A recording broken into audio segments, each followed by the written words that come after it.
Happy New Year, sir! Okay, pauwi tayo. Topic natin ngayon, ito yung isa sa topic natin for improvement for 2024. Parang step forward, improvement, ganun. Pakita ko sa inyo, mamaya. Isa to sa mga plano natin nga, para mag-improve.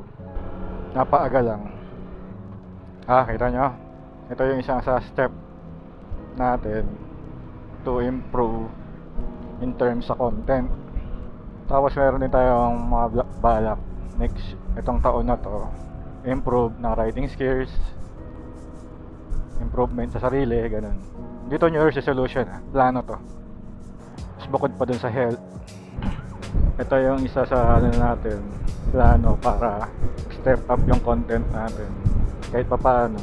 Yan, ang content naman kasi talaga nasa idea, diba?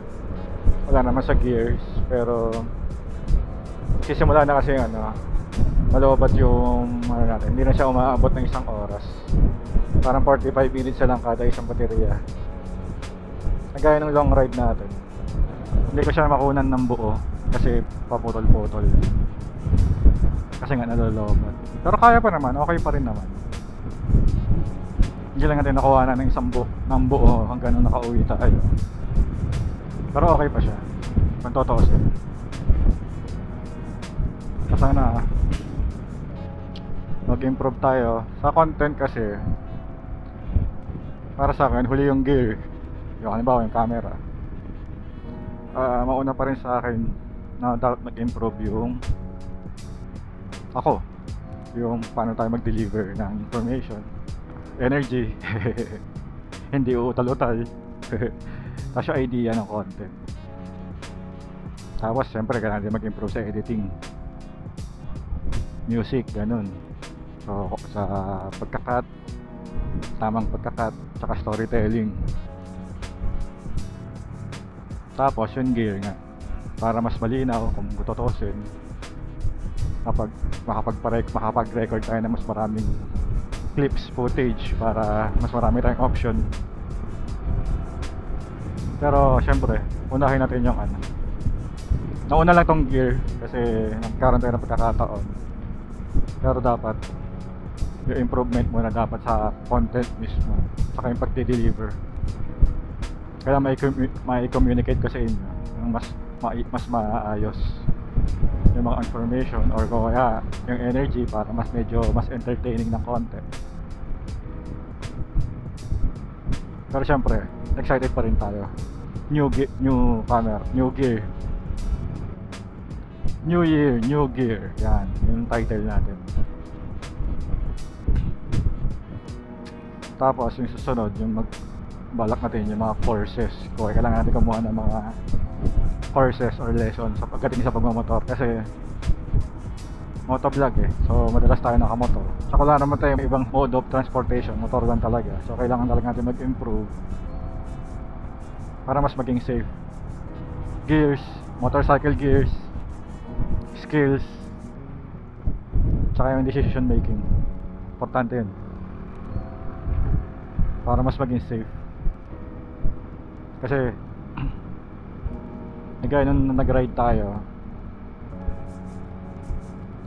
sa Bawan, Batangas, mga paahon tsaka pasulong na likuan, doon ko na-realize na sobrang bagito pa natin pagdating sa pagmumotor, kasi kinakabahan tayo sa mga ganun likuan. Pero pag gano'n naman, dahan-dahan lang. Enjoy ko pa rin naman kahit dahan-dahan lang. Siyempre, mas enjoy kung hindi ka kinakabahan. Kasi tayo medyo kinakabahan tayo dun. Hindi pala medyo, kinakabahan talaga tayo. Pero okay pa rin. Okay din, kasi yung kaba, katulong yun para maging safe. Pero pag sobra kasi, hindi mo tayo kinabahan ng sobra. Pero kung sobra, to the point na nag-freeze ka, sobrang kaba, mahirap yun. Kailangan natin mag-aral. Ang balak ko sana track day tsaka off-roading, yung lesson na course, hindi yung magsasali ka na sa track day. Gusto ko sana may magtuturo, formal na lessons. Pero kasi dapat, para mas madali daw ma-absorb yung mga lesson nun, dapat subukan mo muna. Halimbawa, kung magka-track day ka, kunya ba sa trace track, gusto mo kumuha ng lesson nun kapag completely beginner ka, wala kang experience, hindi mo ma-absorb lahat ng tinuturo. Kasi nga, yung terminology pa lang, mag-a-adjust ka na kagad dun. Eh kung may experience ka na sa track, so maintindihan mo na, parang meron ka na information kagad bago ka pa magsimula ng klase. So baka ganun yung gawin natin. Kasi nakausap ko na rin naman si Racing Boy sa Facebook, sa Messenger. Yung tagal ko na siya kinontak, hindi lang matuloy-tuloy kasi wala rin tayong budget. Tuturuan niya tayo one on one. Ewan ko lang kung may kasabay, basta ganun. Yun muna bago tayo kumuha na formal lesson, para at least meron tayong experience sa track kahit na paano. Alam natin kung ano yung tatanong natin, kasi kung completely beginner ka, hindi mo alam kung ano yung tatanong mo. Di ba ganun yun? So sayang yung oras mo para itanong yung mga super basic. Ganun din pag nag-off-road, may Lakino yung nakita ko. Medyo bahal din, pero malaking bagay yun.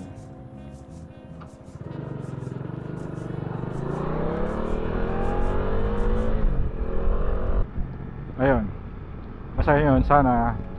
Tapos kailangan natin mag-practice na rin bago tayo pumasok sa track. Bago tayo kumuha ng mga lesson, dapat yung mga basic practice na natin. Kaya naman natin practice, wala lang tayong space. Kagaya nun, nasa Boni kami, practice ko yung mga U-turn kay Boni. Yung Boni yung pangalan ng ano natin, Cafe Racer 152 natin. Ngayon, itong si Sumi, dito na tayo sa Cavite. Wala na akong makitang space, pero pwede naman mag-emergency braking. Pero U-turn pwede rin naman eh, kaso nga lang halong katamaran din eh, kaya wala na space, medyo tinatamad ko. Kaya yun, doble-doble. Pero dapat bago tayo magbalak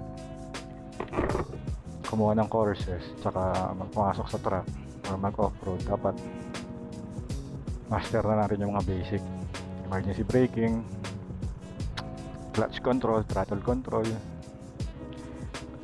basic na body positioning, yung lean in, lean out, counterbalance, counter steering, lahat. Kasi kaya din naman yun eh, available naman yung information kay Motojitsu. O pwede tayong bumili, mura lang mga app niya sa Play Store, parang wala pang 100. Nandun yung mga sukat, nandun yung mga exercise, mga challenges. So pwede natin i-try talaga, dapat yun eh. Tamad lang talaga, tapos walang space. So tinatamad ka na, wala pang space, kulang sa disiplina. Yun ang ano natin, kailangan natin i-improve. Yun yung sa self-improvement natin sa this year.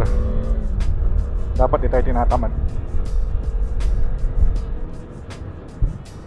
Pag gusto natin mag-improve, kailangan di tayo tamarin. Kailangan natin i-workout talaga ang mga kailangan i-workout.